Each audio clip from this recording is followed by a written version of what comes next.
हर हर महादेव। जय श्री कृष्ण, जय श्री राधे।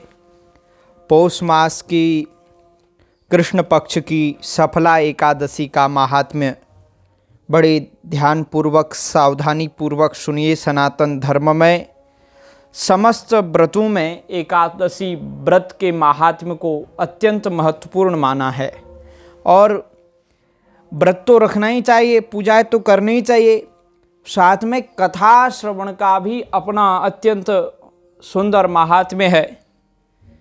आइए, युधिष्ठिर ने पूछा है, स्वामिन पौष मास के कृष्ण पक्ष में जो एकादशी होती है उसका क्या नाम है, उसकी क्या विधि है तथा उसमें किस देवता की पूजा की जाती है, यह बताइए। भगवान श्री कृष्ण ने कहा, राजेंद्र बतलाता हूँ, सुनो। बड़ी बड़ी दक्षिणा वाले यज्ञों से भी मुझे उतना संतोष नहीं होता जितना एकादशी व्रत के अनुष्ठान से होता है। इसलिए सर्वथा प्रयत्न करके एकादशी का व्रत करना चाहिए। पौष मास के कृष्ण पक्ष में सफला नाम की एकादशी होती है। उस दिन पूर्वोक्त विधान से ही विधि पूर्वक भगवान नारायण की पूजा करनी चाहिए। एकादशी कल्याण करने वाली है, अतः इसका व्रत अवश्य करना उचित है। जैसे नागों में शेषनाग, पक्षियों में गरुण, देवताओं में श्री विष्णु तथा मनुष्यों में ब्राह्मण श्रेष्ठ है, उसी प्रकार संपूर्ण व्रतों में एकादशी तिथि का व्रत श्रेष्ठ है। राजन, सफला एकादशी को नाम मंत्रों का उच्चारण करके फलों के द्वारा श्रीहरि का पूजन करे। नारियल के फल, सुपारी, बिजोरा नींबू, जमीरा नींबू, अनार, सुंदर आंवला, लौंग, बेर तथा विशेषतः आम के फलों से देवदेवेश्वर श्रीहरि की पूजा करनी चाहिए। इसी प्रकार धूप दीप से भी भगवान की अर्चना करे। सफला एकादशी को विशेष रूप से दीपदान करने का विधान है। रात को वैष्णव पुरुषों के साथ जागरण करना चाहिए। जागरण करने वाले को जिस फल की प्राप्ति होती है वह हजारों वर्ष तपस्या करने से भी नहीं मिलता। नृपश्रेष्ठ, अब सफला एकादशी की शुभकारिणी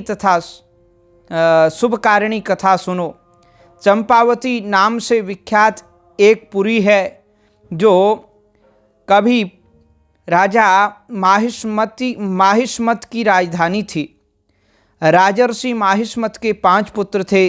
उनमें जो ज्येष्ठ था वह सदा पाप कर्म में ही लगा रहता था। परस्त्रीगामी और वेश्यासक्त था। उसने पिता के धन को पाप कर्म में ही खर्च किया। वह सदा दुराचार परायण तथा ब्राह्मणों का निंदक था। वैष्णवों और देवताओं की भी हमेशा निंदा किया करता था। अपने पुत्रों को ऐसा पापाचारी देखकर राजा माहिष्मत ने राजकुमारों में उसका नाम लुम्भक रख दिया। फिर पिता और भाइयों ने मिलकर उसे राज्य से बाहर निकाल दिया। लुम्भक उस नगर से निकलकर गहन वन में चला गया। वहीं रहकर उस पापी ने प्रायः समूचे नगर का धन लूट लिया। एक दिन जब वह चोरी करने के लिए नगर में आया तो रात में पहरा देने वाले सिपाहियों ने उसे पकड़ लिया, किंतु जब उसने अपने को राजा माहिष्मत का पुत्र बतलाया तो सिपाहियों ने उसे छोड़ दिया। फिर वह पापी वन में लौट आया और प्रतिदिन मांस तथा वृक्षों के फल खाकर जीवन निर्वाह करने लगा। उस दुष्ट का विश्राम स्थान पीपल वृक्ष के निकट था। वहाँ बहुत वर्षों का पुराना पीपल का वृक्ष था। उस वन में वह वृक्ष एक महान देवता माना जाता था। पाप बुद्धि लुम्भक वहीं निवास करता था। बहुत दिनों के पश्चात एक दिन किसी संचित पुण्य के प्रभाव से उसके द्वारा एकादशी के व्रत का पालन हो गया। पौष मास में कृष्ण पक्ष की दशमी के दिन पापिष्ट लुम्भक ने वृक्षों के फल खाए और वस्त्रहीन होने के कारण रात भर जाड़े का कष्ट भोगा। उस समय न तो उसे नींद आई और न आराम ही मिला। वह निष्प्राण सा हो रहा था। सूर्योदय होने पर भी उस पापी को होश नहीं हुआ। सफला एकादशी के दिन भी लुम्भक बेहोश पड़ा रहा। दोपहर होने पर उसे चेतना प्राप्त हुई। फिर इधर उधर दृष्टि डालकर वह आसन से उठा और लंगड़े की भांति पैरों से बार बार लड़खड़ाता हुआ वन के भीतर गया। वह भूख से दुर्बल और पीड़ित हो रहा था। राजन, उस समय लुम्भक बहुत से फल लेकर जो ही विश्राम स्थान पर लौटा तो ही सूर्यदेव अस्त हो गए। तब उसने वृक्ष की जड़ में बहुत से फल निवेदन करते हुए कहा, इन फलों से लक्ष्मीपति भगवान विष्णु संतुष्ट हों। यों कहकर लुम्भक ने रात भर नींद नहीं ली। इस प्रकार अनायास ही उसने इस व्रत का पालन कर लिया। उस समय सहसा आकाशवाणी हुई, राजकुमार, तुम सफला एकादशी के प्रसाद से राज्य और पुत्र प्राप्त करोगे। बहुत अच्छा कहकर उसने वह वरदान स्वीकार किया। उसके बाद उसका रूप दिव्य हो गया। तब से उसकी उत्तम बुद्धि भगवान विष्णु के भजन में लग गई।